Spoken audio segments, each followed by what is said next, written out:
What's up, guys? Welcome back to another episode of Gang Life. I got the coffee. I gotta get my Wrong and Strong coffee mark. Instead I got squirrels. Yeah, I mean, I'm gonna talk about that video that went viral where some SDs walked into the Lion King's neighborhood, false flagging, and shot dude in the face, and then shot him like 10 more times while he was on the ground. And can't show the video because it's too graphic, but let's get into this video.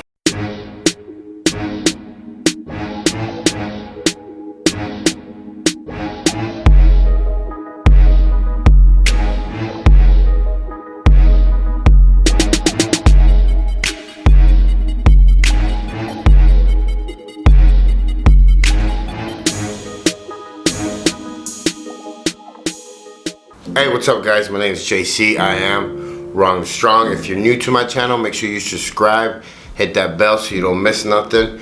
If you're part of my crew, mi familia, mi pandilla, mi raza, you already know. Súbanse a la suburban. Let's get this video on the road. What's up, guys? Welcome back to another episode of Gang Life. And it's a little serious today, man, because about those SDs that walked over to the King's neighborhood and shot dude in the face through the fence, and then, you know, shot him like 10 times while he was on the floor. The video is really graphic, so, you know, I can't show it, but it's all over, you know, social media. And what gets me this is that, you know, everybody's saying, oh, Chicago's getting really bad, it's just crazy. Chicago has always been bad. Our kids have always been lost on those streets, especially in those neighborhoods. It ain't nothing new. It's been happening in those areas since day one. The only thing different now is there's no control. There is no unity. There is no, you know, the gangs are fighting the same gangs, you know, different hoods, and they're not following the manifestos. They're not following the protocol. They're not following bylaws.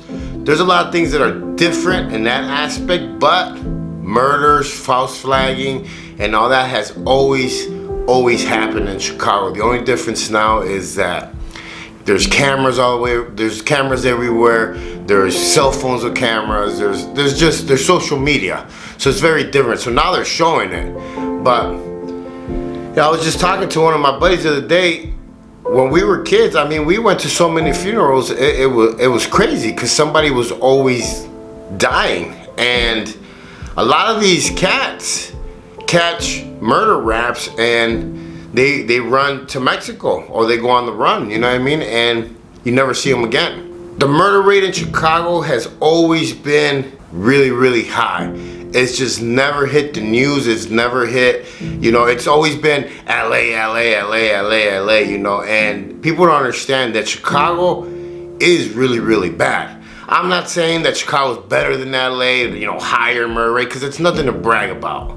It is nothing to brag about. What I'm saying is that we're losing these kids to this bullshit that I grew up in, and I know, because there's a big difference between doing a drive-by. There's a big difference between shooting from far away at people.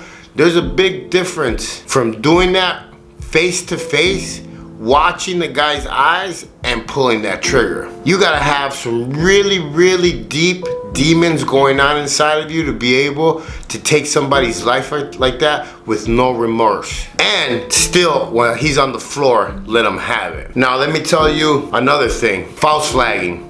False flagging is when a member of another gang steps into enemy territory and pretends like he's one of them. So that's always happened. But the thing about 26th Street's a little bit different, because a lot of these kids that come from Mexico, right, they don't know better. They see everybody wearing black and gold. They see everybody wearing shags. They think it's a style, so they start dressing like that. So they always get caught in the crossfire, and it's always the neutrons that get killed. Always, because they just happen to be wearing the wrong clothes, colors, whatever you want to call it. That dude in the video, he's wearing, you know, black and gold. He's wearing black and gold. So if he was a neutron, everybody's saying he was a neutron. DSDs didn't believe him because obviously they said that, you know, they came up to him, asked him, "What's up, King? What you doing, King?" And obviously he answered, and then, you know, he turned to the side, pulled out the gun, and pointed it to his face. You know, when people are not guilty of certain things, they don't feel like they need to run. So I'm pretty sure if dude was a neutron, he didn't feel he had to run or prove anything because he wasn't. But it cost him his life. And, you know, I am very, very sorry for his family and his loved ones. Chicago is a ruthless city. And when I say ruthless, man, it's been like that for a very, very long time. A lot of people have lost their lives. We went to more funerals than we went to quinceañeras in a Mexican neighborhood, and that should tell you something, man. You know, when I was a little kid and I would get sent to Mexico a lot over there in my town, there would always be like Kings, 2-6, SDs that were on the run for murders from the United States, and they would just stay low key over there and, you know, make lives over there and wouldn't go back no more. Nowadays, what I think is happening a lot though is that these kids are catching murders, going to Mexico, and then they're perfect candidates to work for the cartel because that's what the cartel's doing in Mexico. And over there, you're getting away with more and more shit. My message on this video today is this. If you're a neutron and you live in a highly gang area, poor area, whatever you want to call it, Mexican neighborhood, poor area, low income, do the research, please. Do the research of what colors you shouldn't be wearing. And not what colors you should be wearing just because that's the neighborhood. Stay away from both. Eliminate anything that makes you look like a gang member because you do not want to get caught in the crossfire because they don't ask questions. I remember we used to run up on dudes and take their shirts off to see if they had any tattoos. You have to play it safe. When I was a kid, they had a special class they used to give us because that's the time when everybody started using starter jackets as gang affiliation. They would tell us what colors not to wear, what jackets not to wear. You have to think about yourself. I know it's fucked up and it sucks that this is how it has to be. You do what you have to do to stay alive if you live in this area until you can find out what to do to get out. And by what I mean by that is stay your ass in school, go away to college, you know, do something with your life, break that chain where it's one family member after another living in the same area or doing the same shit. Time, gangs, all that shit, because you see it in those neighborhoods time after time where the dad was a king, the son was a king, then his son is a king, and all it is pain. People going to prison, people dead. I mean, you name it. It doesn't lead nowhere positive. Yes, you know, I did all that bullshit. I grew up in all that bullshit, but I finally grew up and I was like, what the fuck am I doing? Why would I be doing this shit? Would I want my kids to be doing this shit? No. So I'm trying to fix what I helped destroy. I know it sounds fucked up, but I didn't know better.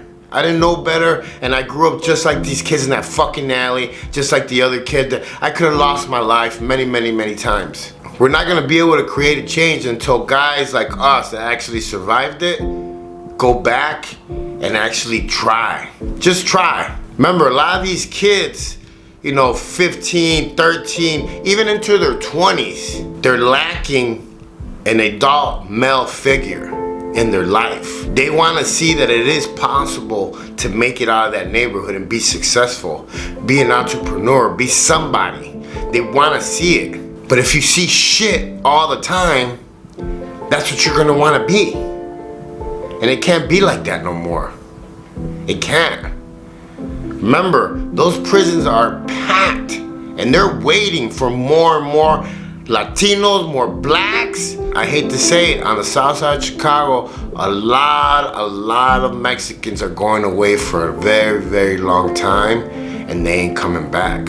We gotta try and do something. We can't just stand around and watch this on TV and expect it to fix itself. If I would have had somebody that would have put out their hand and told me there's a better way, JC, follow me, who knows? Who knows if I would have followed? Who knows if I would have wanted to change? At least he would have tried. And that's what we have to do. We gotta at least try. We gotta at least try to save some of these kids off the block. Save them from committing murders and getting murdered and going to prison. Showing them that there's a better way. My name's JC. I am Wrong Strong. Hey, don't judge nobody. Stay in your lane. Live savage. And remember, you only have one life to live. Live it out here. Free. Not gangbanging. Not getting high. Not doing prison time. Live it out here.